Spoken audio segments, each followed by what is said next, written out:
ایک غلطی، ایک گناہ بھی انسان کو ہمیشہ کے لیے جہنم میں ڈال سکتا ہے۔ بلا من کسب سیئۃ واحاطت بہ خطیئتہ فاولئک اصحاب النار هم فیہا خالدون۔ کیوں نہیں؟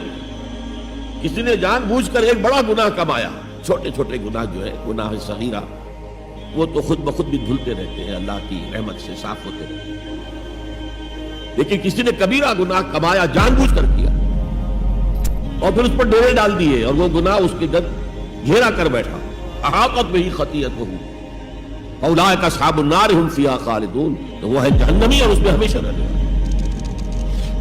تو اطاعت اللہ کی، اطاعت رسول کی، یہ تو اسلام کا بنیادی مطالبہ ہے۔ اگر یہ بھی نہیں ہے تو پھر کچھ نہیں، اگر یہ نہیں تو بابا پھر سب کہانیاں۔ سورہ بقرہ کے 20ویں رکوع کی پہلی آیت ہے والذین آمنوا اشد حبا للہ، اور جو لوگ صاحب ایمان ہوتے ہیں وہ شدید ترین ہوتے ہیں اللہ کی محبت۔ فارمولہ یہ ہے اللہ کی اطاعت جمع شدید محبت برابر ہے عبادت، اور یہ عبادت جو ہے ہمارا مقصد تخلیق قرار دیا گیا۔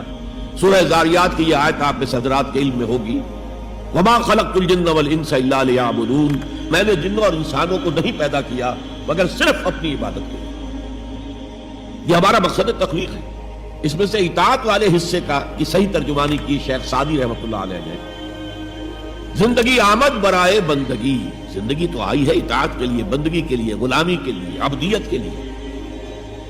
زندگی آمد برائے بندگی، زندگی بے بندگی شرمندگی، اگر اللہ کی بندگی ہی نہیں ہے تو سراسر شرمندگی ہے یہ، اور کچھ بھی نہیں۔ تو اللہ تعالیٰ کی عبادت جس کے لیے ہمیں پیدا کیا گیا، اسی کی دعوت تمام رسولوں نے دی۔ اگر ہم اللہ کا ایک حکم مانیں گے، ایک نہیں مانیں گے، یہ جزوی اطاعت ہے، یہ اللہ کو قبول نہیں ہے۔ اللہ کی طرف سے تو یوں سمجھیے کہ پیکج ڈیل ہے، ٹیک اٹ اور لیو اٹ، لینا ہے تو پورا لو ورنہ دفع ہو۔ اللہ کو تمہاری ضرورت نہیں ہے، تمہیں اللہ کی ضرورت ہے۔ یا ایھا الذین آمنوا ادخلوا فی السلم کافہ، اے ایمان والو اسلام میں داخل ہونا تو پورے کے پورے، ادھورے نہیں۔ اور سورہ بقرہ کی آیت نمبر 85 کے اندر تو جو وعید آئی ہے، افتؤمنون ببعض الکتاب وتکفرون ببعض، کیا تم ہماری کتاب، ہماری شریعت کے کچھ حصے کو مانتے ہو اور کچھ کو رد کرتے ہو؟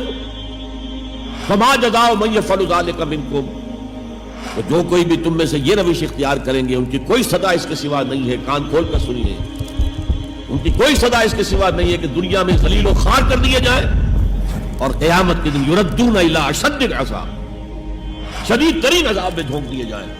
وما اللہ بغافل عما تعملون، اللہ غافل نہیں ہے، بے خبر نہیں ہے، لا علم نہیں ہے اس سے کہ جو تم کر رہے ہو۔ تم اپنی داڑھیوں کے طول سے اللہ کو دھوکہ نہیں دے سکتے، تم اپنے پائجاموں کو ٹخنوں سے اوپر رکھے اللہ کو دھوکہ نہیں دے سکتے کہ تم بہت متبع رسول ہو، تم اپنے عمروں اور حجوں سے اللہ کو دھوکہ نہیں دے سکتے، اللہ کو معلوم ہے کہ حرام کی کمائی سے حج کیا جائے، حرام کی کمائی سے عمرہ کیا جائے۔ تو یہ جو جزوی اطاعت ہے کوئی اطاعت نہیں، اللہ کو قبول نہیں۔ آدمی سوچتا ہے کہ چلیے میں نے یہ کام اچھے کیے، یہ برے کیے، مجھے اچھے کاموں کا کچھ کریڈٹ بھی تو ملنا چاہیے نا، لیکن نہیں، اللہ کہتا ہے جزوی اطاعت منہ پر نہیں ماری جائے۔ اور جو دنیا کی سزا ہے وہ تو ہم اپنی آنکھوں سے دیکھ رہے ہیں، 130، 140 یا 150 کروڑ مسلمان دنیا میں، لیکن ہماری رائے کی کوئی اہمیت ہے؟ بین الاقوامی معاملات میں کوئی ہم سے مشورہ دیتا ہے کہ آپ کا کیا خیال ہے؟ کس نمی پرست کے بھیا کیستی، ایسے بھی ملک تھے کہنا چاہیے، اب تو ان کا حال پتلا ہے، دولت کے انبار تھے ان کے پاس، لیکن ان کا مذاق اڑتا تھا مغربی ممالک، وہ چاہے سعودی بادشاہ ہو اور چاہے وہ UAE کے امیر ہو، مذاق نہیں اڑتا تھا۔ حالانکہ کتنا بڑا رقبہ ہے انڈونیشیا کے آخری جزیروں سے لے کر موریتانیہ تک، سالڈ اسلامی آبادی، مسلمان آبادی۔ آپ کہیں گے کہ یہ بھارت جو ہے اس میں تو اکثریت تو نہیں ہے، لیکن 15 کروڑ یا 18 کروڑ تو آدمی یہاں موجود ہیں، لیکن کوئی عزت، کوئی حیثیت دنیا بھی بین الاقوامی سطح پر۔ بہرحال یہاں بھی ہیں لوگ، کھاتے پیتے لوگ ہیں، ان کی اپنی کچھ عزت ہے اپنے معاشرے کے اندر، لیکن بحیثیت امت، بحیثیت قوم کیا حیثیت ہماری؟ وَإِلَّا خِزْيٌ فِي الْحَيَاةِ الدُّنْيَا، وہ تو ہماری نگاہوں کے سامنے موجود ہے۔ اب قیامت کے دن کے بارے میں جو دھمکی اللہ نے دی ہے، وَيَوْمَ الْقِيَامَةِ يُرَدُّونَ إِلَىٰ أَشَدِّ الْعَذَابِ، قیامت کے دن شدید ترین عذاب میں جھونک دوں گا۔ اس پر اللہ سے معافی طلب کی جا سکتی ہے، دعا ہی کی جا سکتی ہے، اللہ ہم پر رحم فرمائیے۔ یہ میں نے آپ کے سامنے رکھا ہے فارمولہ، اللہ کی اطاعت جمع اللہ کی محبت، یہ گو ٹو میک عبادت۔ یہی دو الفاظ آتے ہیں اللہ کے رسول کے لیے بھی صلی اللہ علیہ وسلم، اللہ کے رسول کی اطاعت یہ تو اسلام کا بنیادی تقاضا ہے. اطیعوا اللہ واطیعوا الرسول فإن تولوا فإن اللہ لا يحب الکافرین. اطاعت کرو اللہ کی، اطاعت کرو رسول کی. پھر اگر یہ منہ موڑ لے تو اللہ کو ایسے کافر بالکل پسند نہیں، تو کفر کا فتویٰ ہو رہا.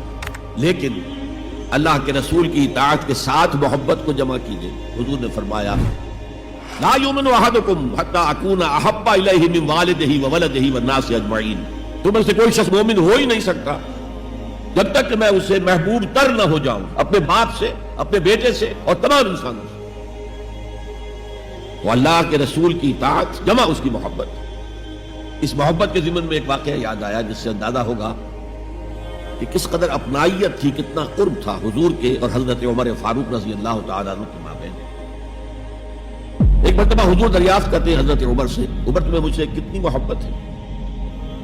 اب آپ سوچئے ذرا سا بھی مغایرت کا باریک سا پردہ بھی اگر کہیں ہو تو کیا یہ سوال کیا جا سکتا ہے؟ تو انتہائی قریبی شخص سے ہی کیا جائے گا تمہیں مجھ سے کتنی محبت ہے؟ عرض کیا آپ مجھے دنیا کے ہر انسان سے بڑھ کر عزیز ہیں. فرمایا اور اپنی جان سے؟ اب ذرا سا توقف کیا حضرت عمر نے. الان ہاں اب میں یہ بھی کہتا ہوں کہ آپ مجھے میری جان سے زیادہ عزیز ہیں. تو حضور نے فرمایا اب آئے ہو مقام مطلوب پر. کوئی ایک صحابی بدو باہر سے آئے، ایک ہی دفعہ حضور کو دیکھا. حضور اس وقت اس حالت میں تھے کہ آپ کے بٹن جو ہے کھلے ہوئے تھے گریبان کے. انہوں نے پھر ساری عمر اپنے گریبان کے بٹن نہیں لگائے. میں نے اللہ کے رسول کو اس حال میں دیکھا ہے، میں تو ان کی پیروی کروں گا. حضور نے کوئی حکم تو نہیں دیا تھا. تو یہ جو محبت، شدید محبت کے تحت جو بات آئے گی اس کا نام اتباع ہے. اور اس اتباع کا مقام کیا ہے؟ قُلْ إِن كُنتُمْ تُحِبُّونَ اللَّهَ فَاتَّبِعُونِي يُحْبِبْكُمُ اللَّهُ. اے نبی ان سے کہہ دیجئے اگر تم اللہ سے محبت کرتے ہو تو میرا اتباع کرو، میرے نقش قدم پر چلو، میری پیروی کرو. اللہ تم سے محبت کرے گا، تم اللہ کے محب نہیں محبوب بن جاؤ. اور اگر کہیں کوئی لغزش ہو گئی، کوئی خطا ہو گئی، کہیں جذبات کے رو میں بہہ کر کوئی گناہ کر بیٹھے تو اللہ معاف فرما دے گا. اللہ بڑا غفور ہے، اللہ بڑا رحیم. مطلب یہ کہ راستہ تم نے یہ طے کر لیا ہو کہ چلنا مجھے محمد کے پیچھے ہے صلی اللہ علیہ وسلم. اب چلتے چلتے کبھی پاؤں پھسل گیا، کہیں گر گئے، کوئی بات نہیں، اٹھو فوراً توبہ کرو اور آگے بڑھو. لیکن نقش قدم جو ہے محمد کا صلی اللہ علیہ وسلم اس پر چلو.